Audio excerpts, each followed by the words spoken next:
Nagbigay pugay si Coach Henggao kay Aaron Fuller, bunga ng itinala nitong performance kahit may iniindang eye injury. Inamin din ni Coach Heng na matibay na rin ang rain or shine, bunga ng itinalang panalo laban sa Magnolia via overtime. Sa panig naman ni Coach Chito, tuluyan na nitong inireklamo ang ginawa ng referee sa nasabing laban. Sa huli, inilabas niya ang sama ng loob kasabay ng pagbati sa grupo ni Coach Henggao. Tutukan po natin ang lahat ng yan, pero bago yan, paki-subscribe, like and share na lang muna para pareho tayong updated. Nauna nang ipinahayag ni Coach Heng na hindi na nila makakasama sa laban sa Aaron Fuller, bunga ng tinamo nitong eye injury. Pero bago ang laban, binigyan ng mga doktor ng go signal si Fuller para samahan ang grupo ng Rain or Shine sa Game 3. Tanong, anong masasabi ni Coach Heng sa ibinigay na performance ni Aaron Fuller sa kabila ng delikadong sitwasyon nito? Tutukan natin si Coach Heng sa report ni Jerry Ramos sa Spin. So warrior talaga tong si Aaron. And tahimik lang siya ha. Ang laki ng puso niya at kinaya niyang kontrolin ang kanyang emosyon at kinayang balikatin ang aming kupunan. So hindi kami makakarating dito or mananalo ng ganito kung hindi siya naglaro talaga. Well, para sa akin, sobrang professional yung ipinakita ni Aaron Fuller. Imagine may injury siya sa mata. Of course, hindi siya ganun kalala, pero hindi siya nagdalawang isip eh. Hindi siya nagdalawang isip na samahan ng grupo ng Rain or Shine para hindi maiwan dito sa kangkungan, hindi ba? Sa laban, nagtala siya ng 29 points, 11 rebounds at 6 na assists. Hindi biro, di ba? Parang wala siyang inindang sakit itong nagdaang araw. Kasama sa points niya yung ilang puntos na nakuha niya sa overtime ng bakbakan eh. Kaya sa tingin natin, tama si Coach Heng. Posibleng dumapa sila sa Magnolia kung hindi nila nakasama si Aaron Fuller dito sa Game 3 ng quarterfinals.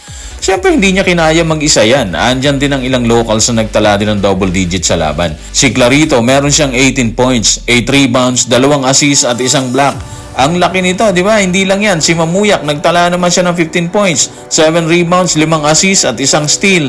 Si Karakut, meron siyang 15. Si Santillan, meron siyang 13. At si Belga, meron din siyang 10. Mga double digit yan, ha?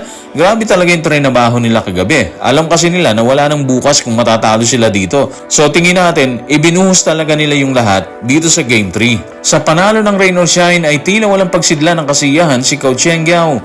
Marahil ay nasa isip niya na isang tulak na lang at ando na sila sa semis. Pero kung siya talaga ang tatanungin, ano ang nararamdaman niya sa panalo ng kanyang koponan sa Magnolia ni Coach Chito Victorero? Tutukan natin si Coach Heng sa report ni Cristina Villanueva ng One Sports. Veteranong-veterano na itong Magnolia. Nanggaling na sila sa maraming laban katulad nito. So para talunin mo yung Magnolia sa isang dikdikang laban sa endgame, ibig sabihin, medyo matibay ka na rin na pang endgame. Yun yung gusto namin ma-experience. Lahat ng klaseng sitwasyon for our young team to develop. Malaking example dito si Jonard. Pwede talaga sabihin na matibay na yung team ni Coach Heng. Imagine mo, nakarating sila sa overtime pero hindi sila natinag ng Magnolia. Partida, may iniinda pa si Aaron Fuller dyan. Meaning, iba yung ginawa nila laban sa Magnolia. Si Jonard Clarito, grabe tutulis ng 3 tres niya. Ha? Halos double-double na nga siya dun eh. 18 points at 8 rebounds. Base na rin kay Coach Heng ha. Pwede si Clarito na pantapat din sa import. Pang-depensa at pang-opensa. All around, sabi nga nila, di ba? So, yung hiling naman ni Clarito matapos yung laban, sana raw mag-step up silang lahat para angkinin na nila yung pwesto sa semis na posibleng mangyari kasi nasa kanila ngayon yung momentum eh. Kumpara nung Game 2 na nasa Magnolia kasi nga natalo sila or nanalo yung Magnolia. So, sobrang tambak naman sila doon. Dahil dito sa mga huling kaganapan na to, pwede nating sabihin na mas maganda yung makikita nating bakbakan sa Game 4. Sigurado kasi tayo na hindi basta papayag yung Magnolia na basta na lang sila pulbusin ng grupo ni Coach Heng at kuhanin yung semis. Kung ganyan yung magiging laban, panalo ulit ang viewers dito. Ang panalo ng Rain or Shine ay lubhang ikinatuwa ng grupo ni Coach Henggao pero sa parte ni Coach Chito Victorero, hindi ito tama. Sa interview ng media matapos ang laban, tuluyan na nitong inireklamo ang hindi patas na pagtrato ng referees. Narito ang kanyang pahayag. Tutukan natin si Coach Chito sa report ni Ruben Terrado sa Spin. Siguro nakita nyo naman. Malinaw yon. Kailangan nilang tawagan yon. Yun yung magdi-decide sa laban eh. Lahat kailangan maging matalas. Kasi lahat ng players, sinasabihan ko sila na maging matalas sila dyan. Yung coaching staff, ganun din ang sinasabi ko sa kanila. Pero malinaw na kailangan nating maging matalas din sa sitwasyong yon. Yung mga dapat magdesisyon kasi it costs us the game. Hindi lang sa party namin. Okay lang yun kung second quarter, third quarter. Huling minuto yan, last second yan. Kailangan nilang maging matalas dyan. malinaw naman na mabigat yung dinadala ni Coach Chito Victolero sa pagkatalo nila sa rain or shine, di ba? So ang sinasabi niya kasi dyan is yung mga huling segundo sa overtime. Eto kasi sitwasyon dun na-block ni Clarito si Save Lucero, ilang segundo na lang yung natitira. Nung time na yun, 106-104 ang score. Dahil dyan, kinailangan ng Magnolia na i-foul si Mamuyak sa sumunod na ball possession. Siyempre free throw yun, pabor kay Mamuyak at sa rain or shine. Matapos ang foul, nireview ng referees ang birada ni Lucero kung saan tinawag nilang goaltending violation laban kay Clarito kasi nga na-block no? Dahil doon, naibigay ang 2 puntos kay Lucero.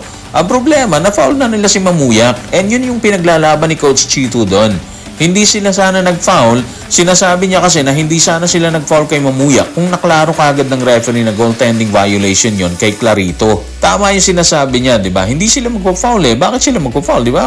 Kung na-review kagad ng referee yung tawag, sana walang ganon. Kung nabigyan kagad ng violation si Clarito, walang ganon. Ayon naman sa iba, breaks of the game lang yun Pero naniniwala kasi si Coach Chito na hindi breaks of the game yun. Pagkakamali ng referee umano yung nangyari sa kanila versus rain or shine. Sa patuloy na pahayag ni Coach Chito, inamin ito na pinag-aaralan talaga nila yung mga ganong play kasabay ng revelasyon na halos ilang oras lang ang tulog ng kanyang grupo. Sa huli, maginoo niyang binati rin ng rain or shine, sabay sabing nakafocus sila sa susunod na bakbakan. Narito ang kanyang pahayag. Tutukan natin si Coach Chito sa report ni Ruben Terrado sa Spin. Yung mga plays na yan, hindi ka na natutulog dyan. Halos pinag-aaralan mo yan. Sobrang nakakadismaya talaga. Ilang oras lang ang tulog namin, 3 or 4 na oras. At yung mga player namin, pagod na rin sila dyan. Matindi rin ang trabaho nila sa series na to Yun lang maglaro ka every other day, sobrang hirap na yun. A win is a win and congratulations to rain or shine. Pero bigyan nyo rin kami ng pagkakataon. Kung merong maayos na desisyon doon, may chance kami siguro. Pero tapos na yun, sinusubukan namin mag-focus ngayon sa susunod na laban. Alam nyo, ramdam natin doon si Coach Chito. Pero siya na rin kasi may sabi panalo is panalo, di ba? Tinanggap naman niya yung kalaunan. Siguro, yung sharpness lang talaga ng mga officials natin para siyempre maiwasan yung mga ganong sitwasyon. Medyo mahirap talaga kung kailan nakapag-foul na yung opposing team sa kanila bibigyan ng violation yung kabila. Anyway, wala naman tayong pinapaboran dito. Siguro, ang sa atin lang is magkakaroon din tayo ng isang magandang laban sa Game 4. Obvious naman, di ba? Maghahanda ng isang game plan for sure si Coach Chito Victolero. And sa panig naman ni Coach Yeng, may handa rin siya dyan. So, riot ulit yan. Walang kukurat. May magandang laban ng Magnolia at rain or shine sa Game 4. So guys, maraming salamat.